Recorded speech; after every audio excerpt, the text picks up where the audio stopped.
guys, welcome back to another video of Godspeed. Today we have the new 2020 Skoda Rapid Ambition variant with us. And first let's check out the engine of the vehicle. So let's open the engine and check out the engine. New 1 liter turbo petrol engine. You can see this is a new 1 liter turbo petrol engine, and this produces a maximum of 110 bhp power and 175 Nm torque.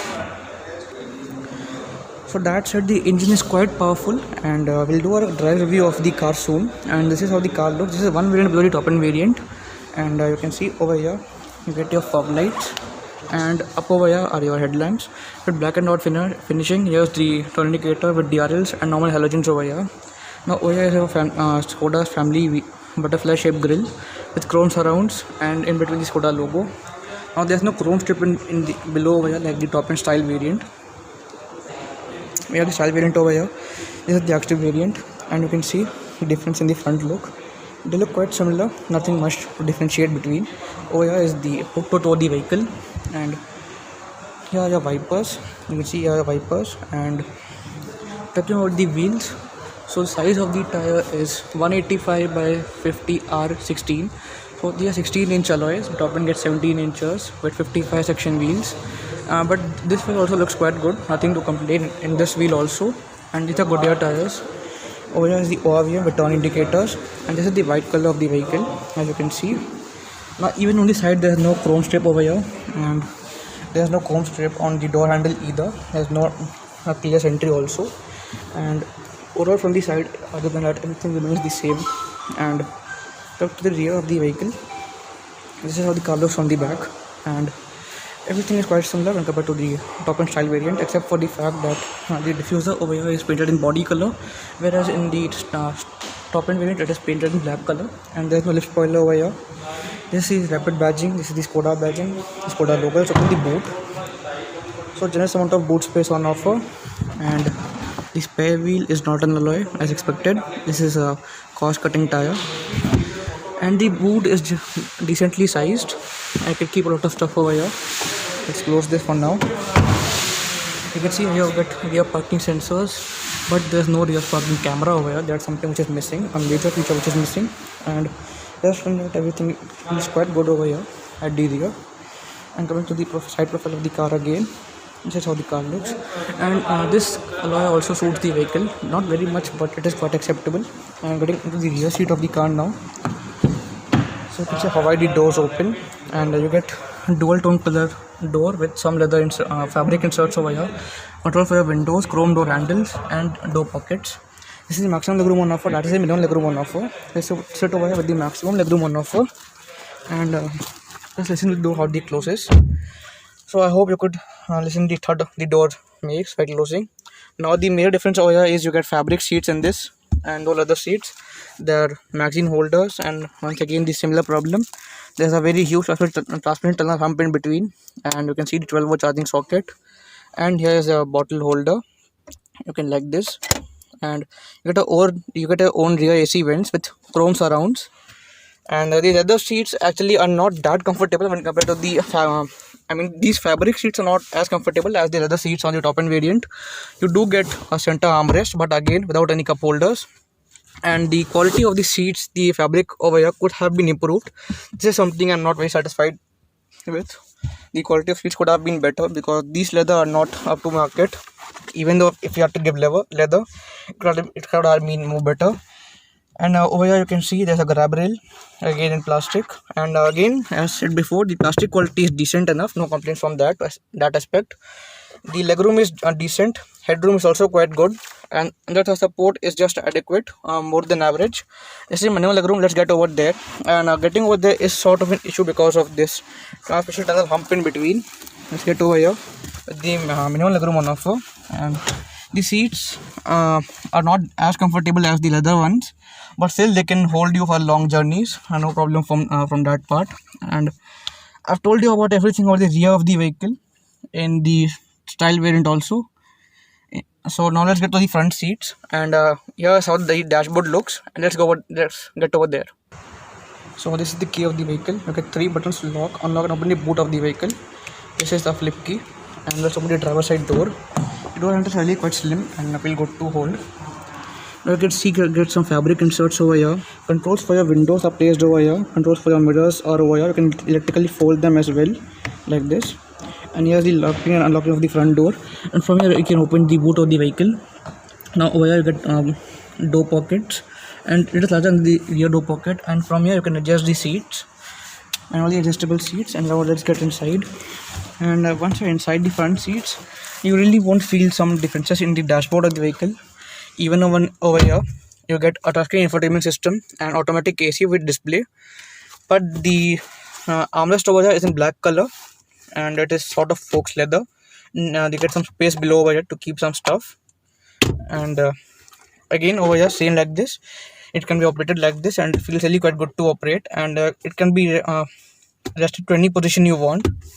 And you got a 6-pin manual gearbox, and over here the charging socket along with two cup holders over here and some storage space ahead. And this is steering wheel. And in this model you miss out on cruise control. You can see there's only control for your for indicator and high beam, low beam. There's no cruise control in this variant. The steering wheel is adjustable both for reach and rake, something which I really appreciate. And over here are the controls for your headlights. There's no automatic headlights in this car. And over here is the headlight leveler. The top end variant gets automatic headlamps and rain sensing wipers, but there's no rain sensing wiper over here as well, you can see. And from this trip meter you can control the trip on the MID. This instrument cluster we'll talk about it soon. You can see the glove box, decently sized, again with a lamp. And the plastic quality is really quite good. And over here is a button for your hazard lights. This is for the rear defogger, and from here you can you can put in a card over here. And this is a very unique feature, as I said before in the previous video as well. Now everything inside this car really feels very good. And you get a manually dimming mirror over here. You can see it is manually dimming, not automatically dimming. Now there's central light placement over here, and at the back as well over there. The co-driver sunshade gets a mirror but no light.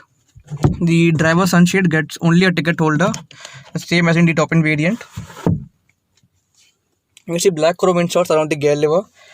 And here's a car alarm sensor. And the steering really feels good to hold. There's leather wrap steering wheel, leather wrap gearbox. And now let's bring the car to ignition for now. You can see this is the key, and we'll talk about the infotainment system. And as I showed before also, the infotainment system is really quite good to operate. And see, the car is in ignition right now. And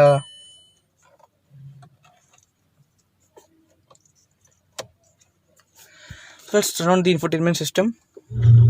And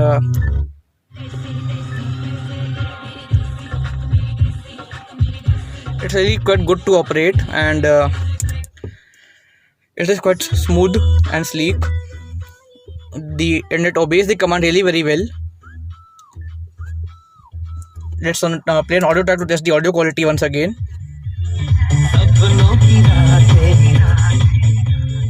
So as said before, the speaker quality is same in both the cars, the top end variant and the one below the top end variant.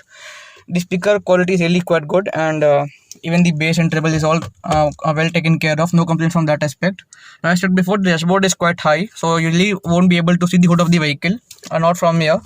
You'll have to adjust the seats to a much higher level, but for your reference, the headroom in the car is limited because it is a sedan, so you cannot adjust it more upwards. So you will have some difficulty while driving it for the first time, because you really can't see the hood of the vehicle. The dashboard goes a little upwards, so that is something some engineering work could have been done better, so that you can at least see the road clearly. But again, the performance of the car is so good. We'll do a test drive of the car soon, where I'll tell you the performance of the vehicle. So for now, this is the ambition of the car. And talking about the safety of this car, this gets 2 airbags, ABS, EBD, brake assist. The top end variant gets 4 airbags, and this one gets only 2 airbags. So safety could have been better in this variant, because 2 airbags is something which is not appreciable in this segment, even though it is one variant below the top end variant. 4 airbags at least would have been better, and the top end could have got 6 airbags. And so you can see everything feels very well put together. You can see the fitment of all the things inside over here. It really feels good to hold, good to feel as well. And the buttons also the buttons feels good to press, and the quality of the buttons is also quite good.